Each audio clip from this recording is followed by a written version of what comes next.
سرخط خبرها. تغییرات در قاعده‌های ورود به روسیه. افزایش حق خدمت حربی. غمخوری دولت همه‌جانبه بود.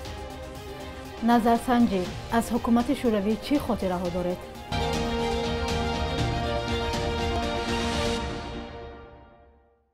سلام، خوش آمدید به برنامه نوید بامدادی.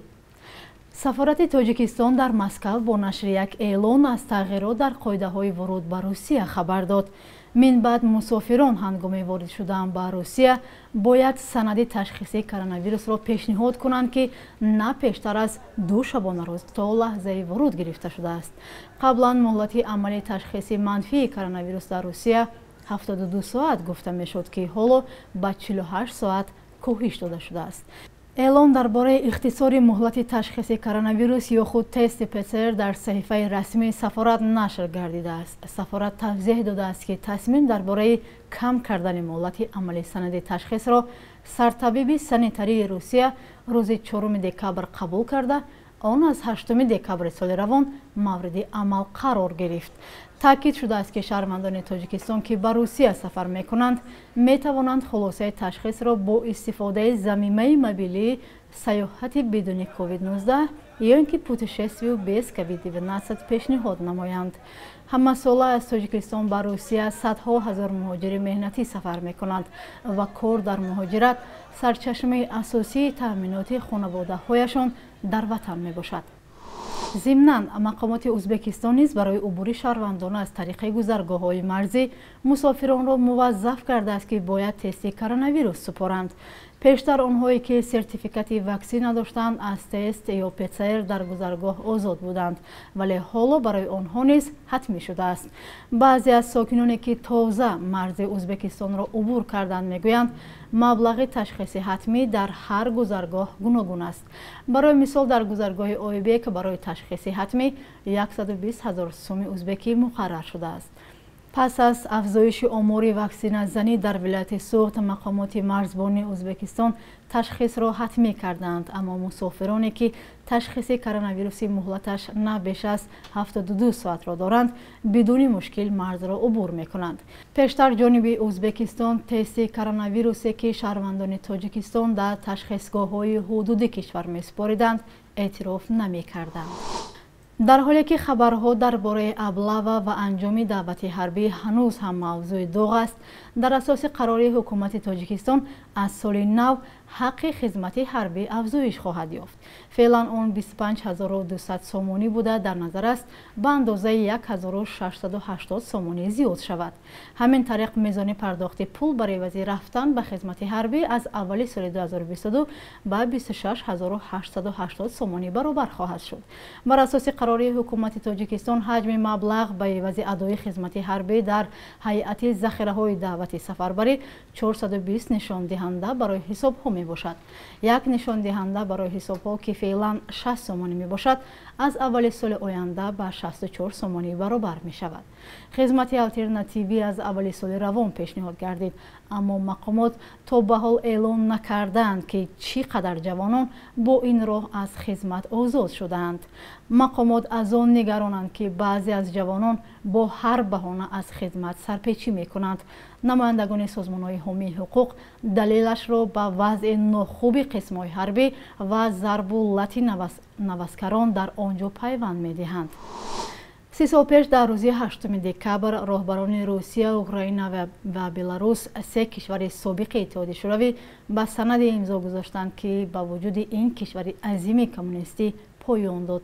تاجیکستان هم بعد چند مدت خود را کشور مستقل اعلام کرد و دیر نگذشته به جنگ خرابی آور داخلی گرفتار شد. خبرنگاران رادیو آزادی در گوشه‌های گوناگون تاجیکستان از مردم پرسیدند که چه خاطره‌هایی از اتحاد شوروی دارند. غمخوری دولت همه‌جانبه بود، خصوصا برای یتیمان، بی‌پرستاران، شخصان معیوب. البته حاضر هم در زمان استقلالیت ما جهت‌های مثبت استقلالیت را احساس میکنیم، ولی ما امیدوار هستیم که باز زندگی ما بهتر میشود. پیش از همه زبان شوروی با یک چیزش با یک خصوصیتش من در یاد نگاه می‌دارم، انا بهاگذاری میکنم، ارج میگذارم که انسان قدر و قیمت داشت. شما چی در تاجیکستان، چی در ازبکستان، چی در کشور پهناور روس یا اوکراین یا بلاروس باشید، اگر شما آدمی سویتی بودید و همه جا حرمت بود، احترام بود، قدر شناسی بود. شخصا من از اتحاد شوروی خاطره‌های نه اونقدر خوب دارم. کمبودی‌های خیلی زیاد بود. مثلا آزادی سخن نبود، آزادی دین نبود. اگر مقایسه کنیم امروز مثلا هر کسی که خواهد میتواند ترکیه رود، مصر رود، یونان رود. در وقت شوروی ما این امکانیت نداشتیم. مثلا هر کس مثلا مقابل حکومت گفته نمیتوانست. اون شخصی که مثلا تنقید میکرد حکومت رو، او رو یا حبس میکردن، زندان میشوندن یا دیوانه خانه روان میکردن. خیلی دولت دیگر هیچ دنیا باوری هم نداشت میشود. من پدر مادرم بر این به رحم من کارون کردن. اگر من برای میمردم. یگان پرابلم نداشتیم، برای که همه مغازه و همه دکان ها پر از مال و متریال بود، ارزانی بود. همه چیز دیفیسیت بود. یک چیزی عادی مثلا خریدن ممکن نبود. مادرم مغازه رو میکردم، میگفتن که میتونن شیر خر مثلا. اگر بعد ساعت 12 میرفتم اون نبود. امروز چیزی که خواهد پیدا. امروز 9 دکبر در شهر خوجند بازی نهایی جام تاجیکستان اوید به فوتبال میانی دسته‌های استقلال دوشنبه و خوجند برگزار می شود. قبلا در دور نهایی جام تاجیکستان استقلال و خوجند دو بار هم با هم روبرو شدند. سال 2010 دوشنبگی ها با حساب 5-0 و سال 2017 خوجندی ها با حساب 2-0 پیروز شده بودند. استقلال در تاریخ خود 8 مرتبه خوجند باشد 4 مرتبه جام کشور را به دست آورده است. مسابقه برای جام تاجیکستان بار 29 برگزار شده است. همگی 10 دسته برنده جام گردیده است. سال گذشته دسته روشن کلوب که در بازی نهایی بر تیم خطلانی باختر با حساب 1-0 پیروز شده برنده جام تاجیکستان گردید. 9 دکبر همچون روز عمومی جهانی مبارزه بر ضد فساد می باشد. اینچنین در این روز سال 2015 پارلمان تاجیکستان قانون جمهوری تاجیکستان درباره اساسگذاری صلح و وحدت ملی پیشوای ملت را قبول نمود. بخش نوبتی برنامه یک روز در تاریخ است.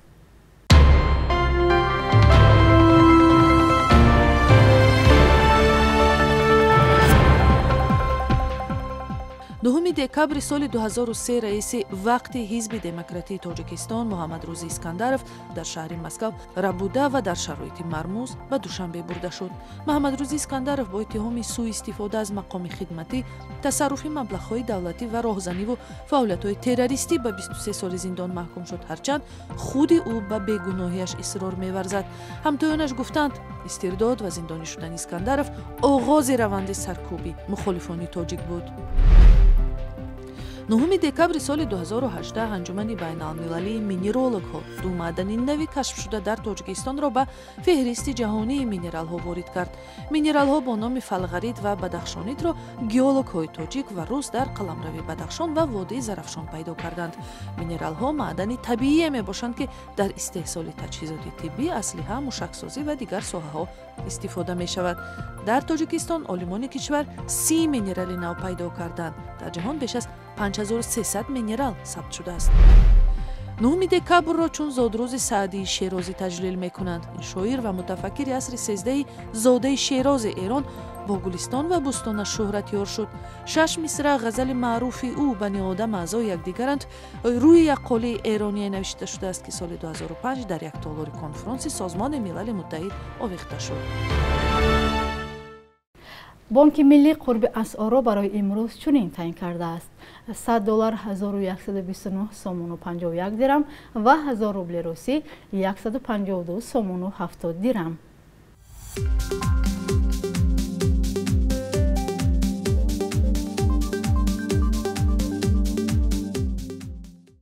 бинандагони азиз, расидем ба анҷоми барномаи навиди бомдодӣ. то барномаи баъдӣ худо нигаҳбонатон.